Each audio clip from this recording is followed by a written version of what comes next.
الرحمن الرحیم اسپیکر صاحب آپ کا بہت بہت شکریہ ہے کہ آپ نے مجھے اس بہت اہم ٹاپک جو آئندہ مالی سال کے لیے جو بجٹ کی ہے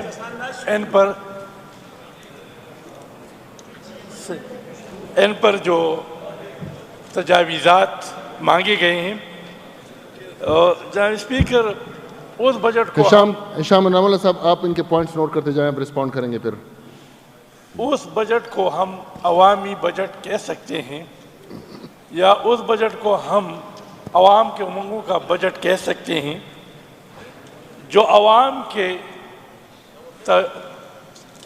پروپوزلز تجاویزات کے مطابق بنا ہو. میرا یہ تجویز ہے کہ اب بھی ٹائم ہے، ابھی تک بجٹ کو نائل پریزنٹ نہیں کیا گیا، اس پر سیمینار ہونی چاہیے اور اس میں رولنگ پارٹی کے ممبران اور ہمارے اپوزیشن ممبران کو بیٹھ کر اس سے تجاویز لیا جائے ریٹن میں کہ ہم کس طرح اس بجٹ کو ہم بنائیں کہ وہ عوامی بجٹ بن جائیں، ہم کہاں سے مطلب ریسیپٹ لائیں اور کس طرح ہمارے ایکسپینڈیچر کیا ہے اس جو روان ماہیسہ. اب ہمارے ایک ممبر کو بھی معلوم نہیں ہے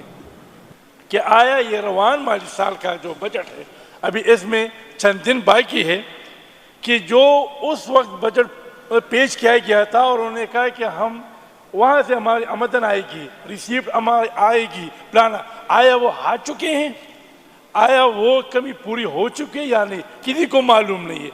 اور جو انہوں نے مطلب بجٹ میں لے ڈاؤن کیا تھا ریسیپٹ، آیا ہماری ایکسپینڈیچر اس کے مطابق ہوئی ہے کہ نہیں، ہماری ایکسپینڈیچر زیادہ ہے اور ہمارا ریسیپٹ کم ہے، کسی کو یہ پتہ نہیں. اگر یہ سیمینار مقرر کیا جائے اور ہمیں ان میں بتائیں، ہمیں فائنانس ڈپارٹمنٹ بنائے تو یہ ہمارے لیے بلکہ حکومت کے لیے بہتر ہوگا.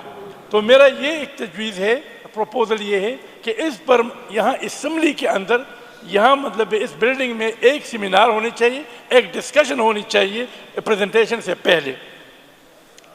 سر دوسری بات اس میں یہ ہے کہ اچھے بجٹ اس کو کہتے ہیں کہ اس میں عوامی نمائندوں سے ایم پی اے سے اپنے حلقوں کے بارے میں مطلب نیڈز اور ریکوائرمنٹ کے بارے میں ان سے لے لیں، ان کو کہہ دیں کہ آئے آپ کے حلقے میں کیا ضرورت ہے، کس سیکٹر میں کمی آپ محسوس کریں. اب یہاں پر تو مطلب یہ ہمیں بلاک ایلوکیشن اور امبریلا اسکیم آ جاتے ہیں، پھر ہم پک اینڈ چوز کرتے ہیں، اپنے بندوں کو نوازتے ہیں، اپوزیشن کو نہیں دیتے ہیں. میں مثال لیتا ہوں school, the construction of the schools. اب میرے حلقے کی ضرورت نہیں ہے کنسٹرکشن کی وہاں پر، لیکن وہ مطلب دیتے ہیں لیتے ہیں. میرے حلقے میں پانی کی مطلب ضرورت ہوتی ہے، میرے حلقے میں کالج کی ضرورت ہے، میرے حلقے میں اسپتال کی ضرورت ہوتی ہے، لیکن وہ چیز نہیں. اگر اچھی گورنمنٹ، گڈ گورننس اور اچھی بجٹ اس کو کہتے ہیں کہ وہ عوامی نمائندوں سے اپنے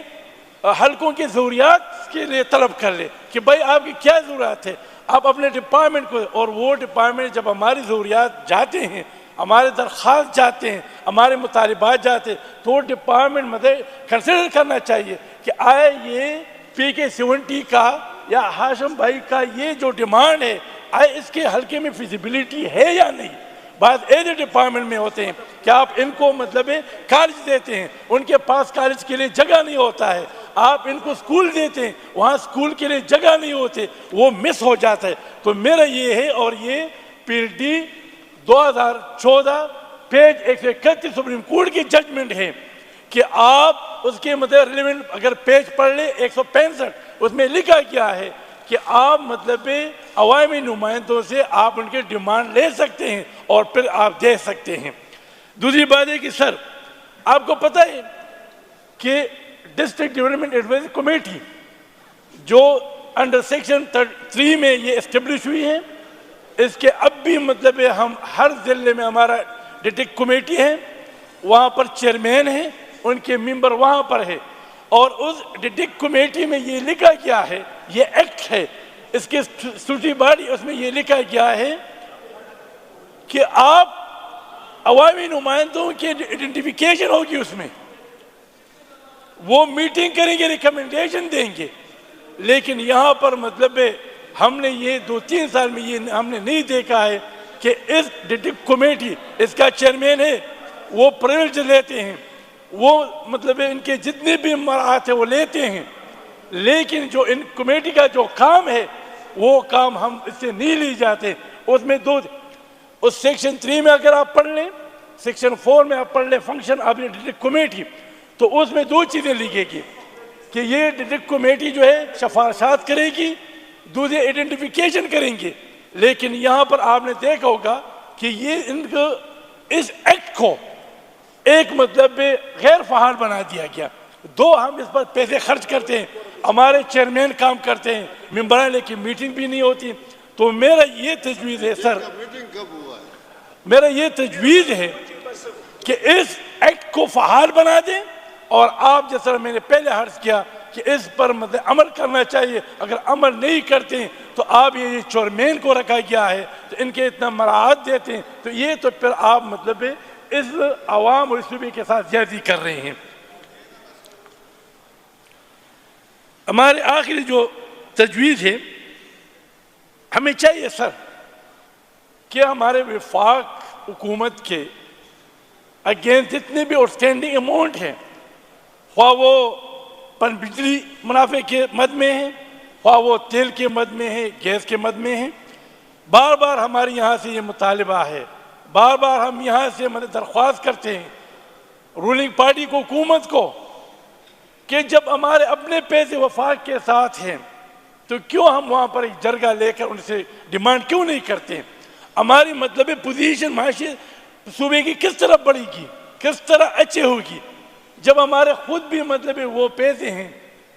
وہ ہمیں نہیں دیتے ہیں تو ہماری ریسیو کہاں سے ہوگی، پھر ہماری بجٹ کس طرح ہوگی؟ تو میرا پھر بھی مطلب آپ سے اور اس ہاؤس سے ریکویسٹ ہے کہ آپ وزیر صاحب سے ٹیک اپ کر لیں کہ ہم اپنا ایک کامن جرگہ بنا کر ہم وزیر اعظم سے ٹائم لے کر ان سے بات کریں کہ آپ مطلب ہمیں جو بقائے جات ہیں کم از کم وہ ہمیں ادا کریں، تاکہ ہماری صوبہ اپنے پاؤں پر کھڑے ہو جائے اور لوگوں کی جو مشکلات ہیں تو ان کی مطلب وہ کمی پورا ہو جائے۔ اسی طرح میں تو ابھی خوش ہوں اور زیادہ کا میں شکریہ ادا کروں کہ یہاں ہمارے جو قبائلی جو مطلب مرج ضلع کے نمائندے تھے ان کو ٹائم دیا گیا، اس طرح ہونی بھی چاہیے۔ ہمارے جو NFC ایوارڈ میں جو ان کے لیے 3% رکھا گیا ہے، اب وفاق اس میں کچھ حصہ دے رہے ہیں لیکن 3 صوبے نہیں دے رہے ہیں، تو یہ ہمیں چاہیے، میں تو اس پروپوزل دیتا ہوں ہمارا پوزیشن لیڈر صاحب سے بھی، آپ سے بھی، کہ ہم ان صوبوں کے وزراء سے ملے کہ یہ تو ہم یونٹس ہیں، اور اگر آپ ایک یونٹ کے ساتھ ہیلپ نہیں کرتے ہیں، ان کے ساتھ تعاون نہیں کرتے ہیں، آپ نے معاہدہ کیا ہے، آپ نے NFC ایوارڈ میں یہ لیٹ ڈاؤن کیا تھا at the time of emergency of the tribal area into Khyber Pakhtunkhwa, تو آپ اپنے مطلب بات سے کیوں جا رہے ہیں؟ میرے خیال میں بند کے ہوں کہ میرے ساتھی بہت زیادہ پریشان ہو رہے ہیں، یہ چند پروپوزل تھے میرے۔ I am very grateful, thank you.